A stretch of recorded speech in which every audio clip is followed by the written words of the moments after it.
Hoy hablaremos sobre la reproducción sexual. Es la forma de reproducción más frecuente en los organismos pluricelulares. Esta también es realizada a través de la unión de gametos, en la cual se necesita de la participación de dos progenitores, los cuales deberán ser un individuo masculino que produce espermatozoides y un individuo femenino que aporta con su óvulo para la fecundación.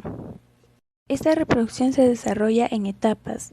Una de sus etapas es la gametogénesis. Este es el proceso de formación de las células reproductoras o gametos, que se caracterizan por contener la mitad de cromosomas que una célula somática.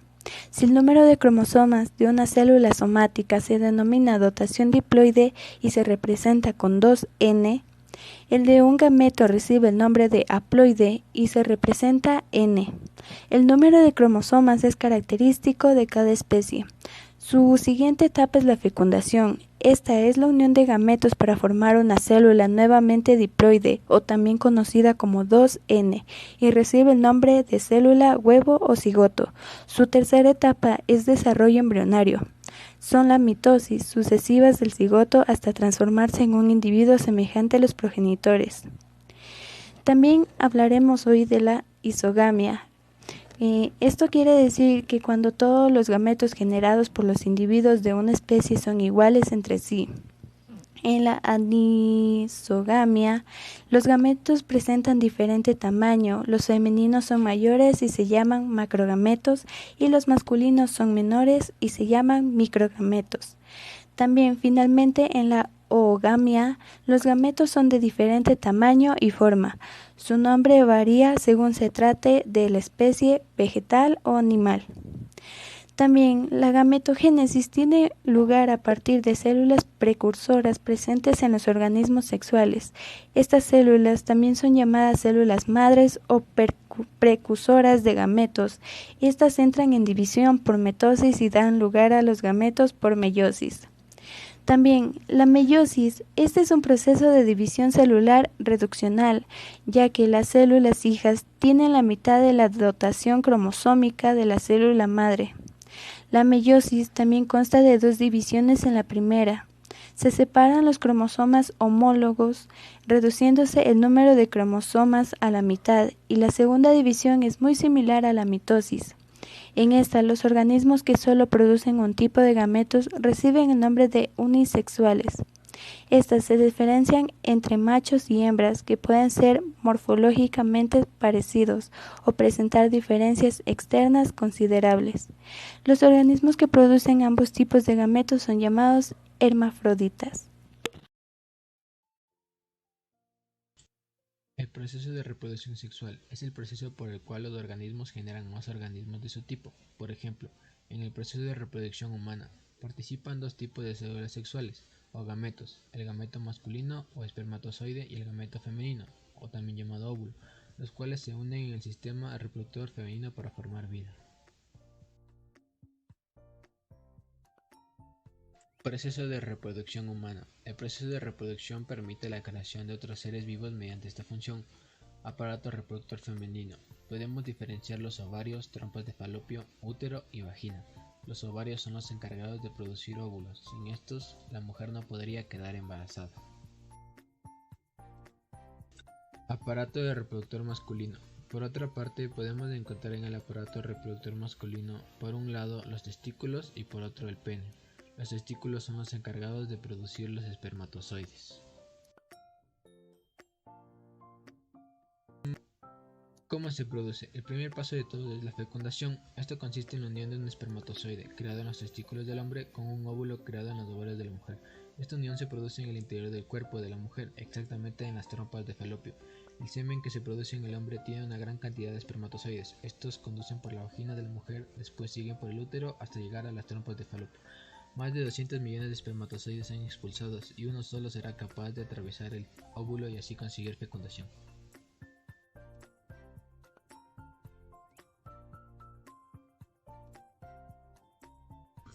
Proceso de reproducción en animales. La reproducción en los animales es principalmente sexual para que haya un descendiente. Un individuo femenino y otro masculino aporta una célula cada uno. En el caso de reptiles y aves, cubren sus células sexuales, los óvulos, que conocemos como huevos, en una sustancia resistente, es decir, el cascarón. Como parte de la evolución, las hembras de mamíferos desarrollaron en su interior el útero y la placenta, con lo que nutren a sus descendientes en desarrollo. A este proceso se lo llama gestación. Aunque las aves y reptiles ponen huevos para su descendencia, sus estrategias son muy distintas, al igual que el periodo de incubación. La reproducción humana no es equivalente al animal, aunque en lo biológico es semejante a la de los animales más evolucionados. En ambos casos es una reproducción sexual, con diferencias entre los sexos respecto a los órganos sexuales, la funcionalidad genital, la reproducción de gametos y el cerebro. Por ejemplo, todos los pingüinos ponen huevos una vez que la concepción se lleva a cabo. Pueden poner hasta 3 huevos a la vez. Los huevos se incuban por un periodo que varía de 25 a 45 días dependiendo del tipo de pingüino. Tanto el macho como la hembra cuidan de los huevos hasta que estos maduren y nazcan.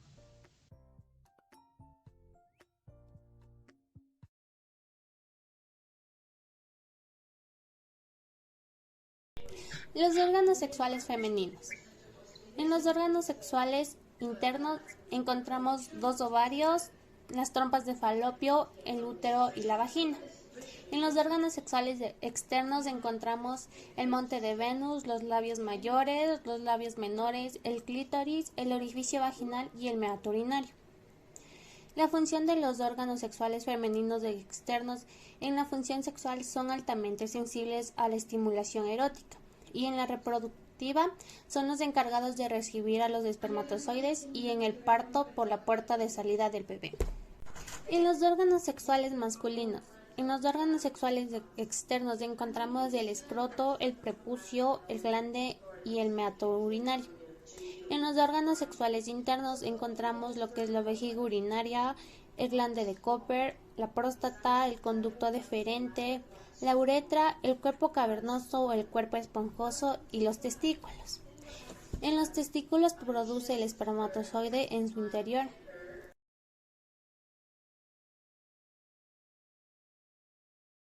En la evolución sexual encontramos lo que es la prehistoria, que era considerada una forma de conservar la especie por más años, al igual que no había un límite para las relaciones sexuales, ni reglas que impidieran la relación entre el hombre y la mujer.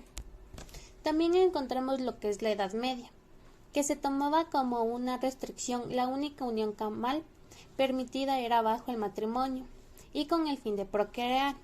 También la mujer era vista como un ser maligna e incomprensible para los hombres. Al igual que también las mujeres vírgenes eran mujeres correctas, honestas y no eran corruptas. También encontramos lo que es el Renacimiento. Se da una corriente del desarrollo intelectual y artístico y se propaga el desarrollo de la sexualidad, el desarrollo en el hombre y en la sociedad. En los siglos XVIII y XIX encontramos lo que la masturbación se consideraba mala y era causante de la epilepsia. Para la mujer el sexo debía ser un requisito. Al igual, esta época se conoce como la época victoriana. Y por último encontramos lo que es la actualidad. En este periodo es la época de la liberación de la mujer. Hombres y mujeres se preocupan por sus habilidades sexuales. Al igual que en las dos guerras mundiales aumentaron la permisividad sexual.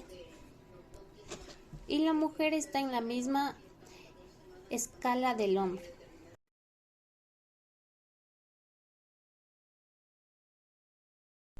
La razón de sexo.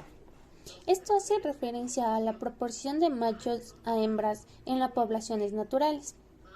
En la mayoría de las especies con reproducción sexual, la proporción de machos a hembras suelen ser cercanas a 1.1, con igual número de descendientes de uno y otro sexo.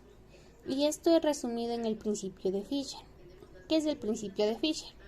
Es un modelo evolutivo en el cual se puede apreciar el conocimiento de la razón de sexo de la mayoría de especies, el cual nos indica que a través de la producción sexual se crea una razón de 1.1 en todas las especies que pueden crear descendencias.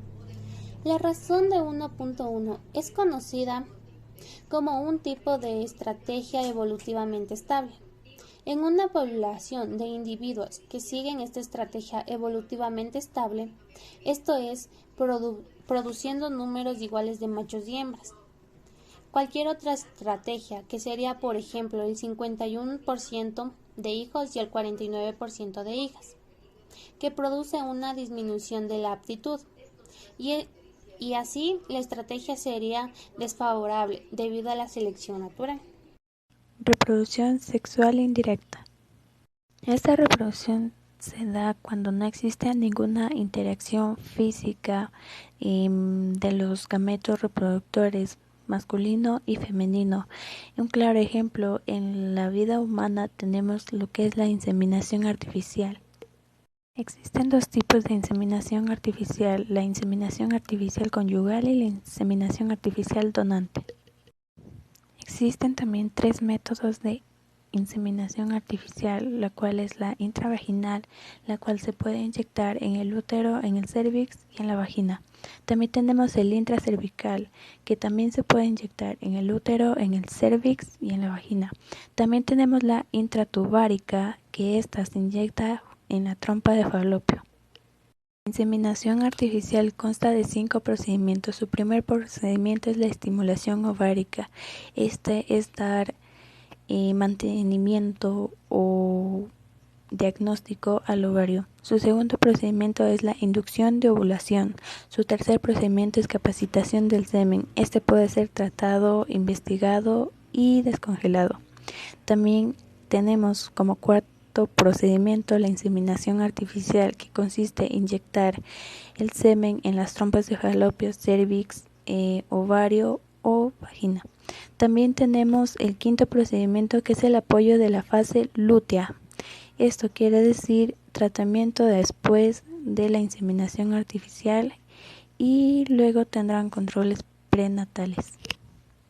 Este es un procedimiento muy conocido en personas que no desean tener contacto físico sexual.